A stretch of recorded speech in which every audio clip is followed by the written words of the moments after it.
दोस्तों, कतर में इस्लामिक देशों की बैठक से पहले ईरान के सुप्रीम लीडर के सबसे करीबी लाड़ी जाने का ऐलान। मुस्लिम देश अगर अपनी वजूद बचाना है तो इजराइल से मुकाबले के लिए ज्वाइंट ऑपरेशन से रूम बनाओ। जानेंगे आखिर क्या है ये, क्या ये जंग का ऐलान है या फिर कुछ और, सब कुछ आपको बताएंगे। इनके अलावा फिलिस्तीनी समर्थक समुद्री काफिला सुमुद फ्लोटिला का पहला ग्रुप ट्यूनीशिया से गाजा के लिए रवाना हो गया है। जानेंगे क्यों है यह खास। इनके अलावा ट्रंप ने रूस के खिलाफ नाटो देशों से कार्रवाई की अपील की है। दूसरी तरफ यूक्रेन में पुतिन की सेना एक और इलाके पर कब्जा कर लिया है। और साथ में आपको बताएंगे लंदन में एक तरफ दक्षिण पंथियों तो दूसरी तरफ नस्लवाद विरोधी प्रदर्शनकारियों का आमना सामना, हजारों पुलिस के जवान तैनात, भयंकर बवाल। जानेंगे आखिर क्यों हुआ यह सब कुछ बताएंगे। तो बिना देर किए बात करते हैं खबरों की। दोस्तों, ईरान के सुप्रीम लीडर के सबसे करीबी अधिकारी ने मुस्लिम देशों को एक बड़ी अपील की है। अगर यह कदम उठाया गया और अपनाया गया तो समझ लीजिए कि इजराइल की दादागिरी पर ब्रेक लग जाएगा और फिलिस्तीनी मुसलमानों पर हो रहे जुल्म भी रुक सकते हैं। दोस्तों, खबर यह है कि ईरान के सुप्रीम नेशनल सिक्योरिटी काउंसिल के सेक्रेटरी अली लारीजानी ने इस्लामी सरकारों से अपील की है कि वो इजराइल के अपराधों के खिलाफ ठोस कदम उठाएं और एक ज्वाइंट ऑपरेशन से रूम यानी साझा ऑपरेशनल कमरा बनाएं ताकि जायूनी हुकूमत की आक्रामक हरकतों का मुकाबला किया जा सके और फिलिस्तीन के मजलूम मुसलमानों की हिफाजत हो। वैसे दोस्तों, ये ज्वाइंट ऑपरेशन से रूम क्या होता है हम आपको आगे बताएंगे, लेकिन उन्होंने जो ट्वीट की है उस पर चर्चा कर लेते हैं। शनिवार को अरबी भाषा में अपने एक्स अकाउंट पर लिखते हुए लारीजानी ने इस्लामी हुकूमतों की खामोशी और निष्क्रियता की आलोचना की।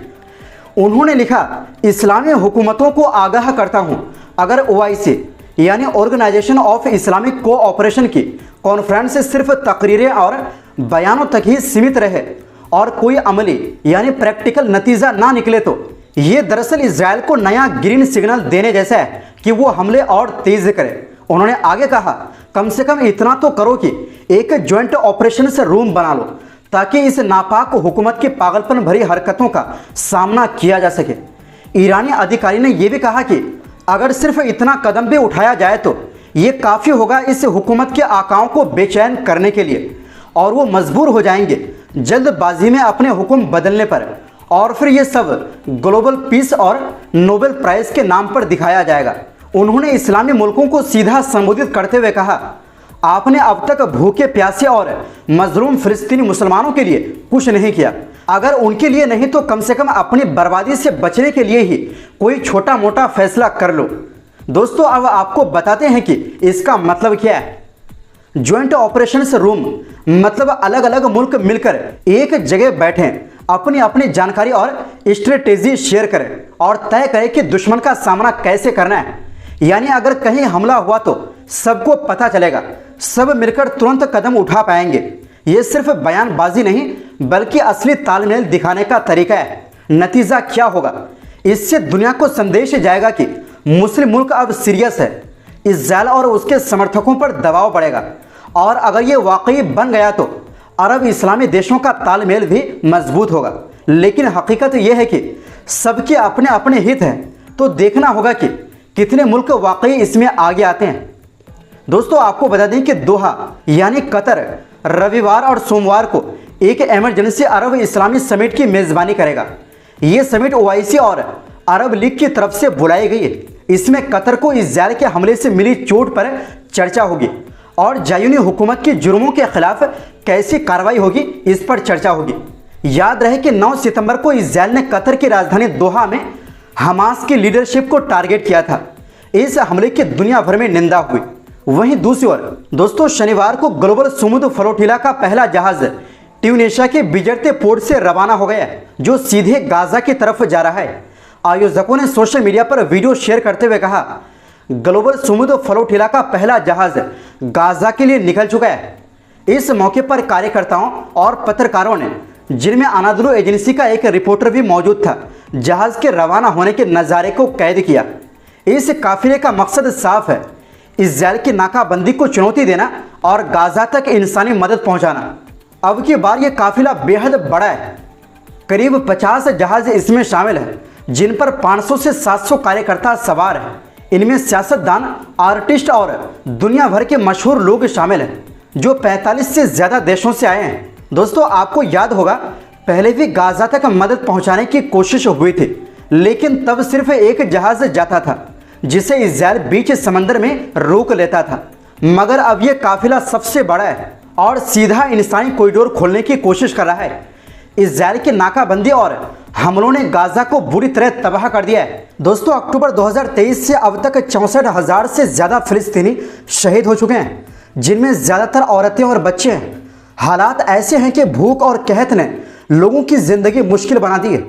दोस्तों, खास बात यह है कि ये जो समुद्री काफिला गाजा की तरफ जा रहे हैं, इस पर इजराइल की तरफ से 2 बार ड्रोन हमले हो चुका है, लेकिन फिर भी बिना डरे ये समुद्री काफिला गाजा की तरफ रवाना हो चुका है। वहीं दूसरी ओर दोस्तों, अमेरिकी राष्ट्रपति डोनाल्ड ट्रंप ने नाटो के देशों को खुला संदेश दिया है कि वो सब मिलकर रूस पर बड़ी पाबंदियां लगाएं और रूस का तेल खरीदना बंद करें। ट्रंप ने कहा कि वो तैयार है रूस पर भारी भरकम सैंक्शन लगाने के लिए, लेकिन तभी जब नाटो के सभी देश भी इसी लाइन पर चले। इतना ही नहीं, ट्रंप ने चीन को भी टारगेट किया।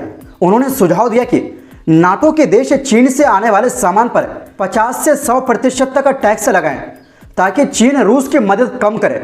दोस्तों, ट्रंप पहले भी धमकी दे चुके हैं कि अगर जंग नहीं रुकी तो वो सिर्फ रूस पर नहीं बल्कि उन देशों पर भी सख्त कार्रवाई करेंगे जो रूस से तेल खरीदते हैं, जैसे भारत और चीन।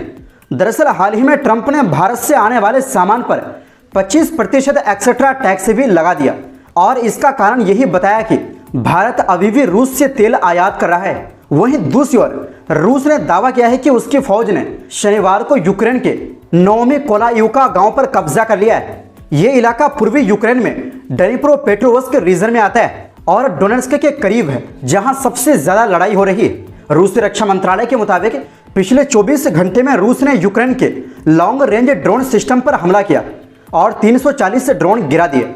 लेकिन दूसरी तरफ यूक्रेनी सोर्स का कहना है कि यह इलाका अब भी कीव यानी यूक्रेनी फौज के कंट्रोल में है। दोस्तों, आपको बता दें कि रूस आज की तारीख में यूक्रेन की लगभग 20% जमीन पर कब्जा कर चुका है। वहीं दूसरी ओर दोस्तों, लंदन की सड़कों पर शनिवार को एक बड़ा राजनीतिक तूफान देखने को मिला। एक तरफ एंटी इमिग्रेंट और एंटी इस्लाम टॉमी रॉबिन्सन के नेतृत्व में रैली हुई, जिसमें पुलिस के मुताबिक करीब 1,10,000 लोग जुटे। वहीं दूसरी ओर इसके खिलाफ स्टैंड अप टू रेसिज्म नाम से एक काउंटर प्रोटेस्ट भी हुआ, जिसमें हजारों लोग शामिल होकर नस्लवाद और नफरत की राजनीति का विरोध कर रहे थे। रॉबिन्सन की रैली का नाम था यूनाइटेड द किंगडम, जिसे उन्होंने फ्री स्पीच का जश्न बताया। रैली में लोग ब्रिटेन और इंग्लैंड के झंडे, यहां तक कि अमेरिकी और इजरायली झंडे भी लेकर पहुंचे। कई लोगों ने ट्रंप की MAGA टोपी पहन रखी थी। नारे लगे, उन्हें घर भेजे और प्रधानमंत्री कियर स्टारमर के खिलाफ कड़ा विरोध किया गया। इस रैली में अमेरिकी कंजर्वेटिव एक्टिविस्ट चार्ली किर्क, जिनकी हाल ही में हत्या हुई थी, उनको भी याद किया गया। हालांकि ब्रिटेन की बड़ी anti immigrant party reform UK ने टॉमी रॉबिन्सन से दूरी बनाए रखी, क्योंकि उनके खिलाफ कई आपराधिक मामले हैं। इस बड़े प्रदर्शन को देखते हुए लंदन की मेट्रोपॉलिटन पुलिस ने भारी तैनाती की।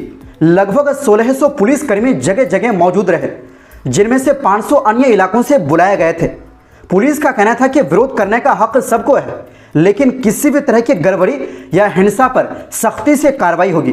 पुलिस कमांडर ने यह भी माना कि पहले की रैलियों में एंटी मुस्लिम नारों और भड़काऊ नारों की घटनाएं सामने आई थी, लेकिन उन्होंने कहा कि लंदन की जनता को डरने या घर में रहने की जरूरत नहीं है। आपको बता दें कि लंदन में बहुत बड़ी आबादी मुस्लिमों की है।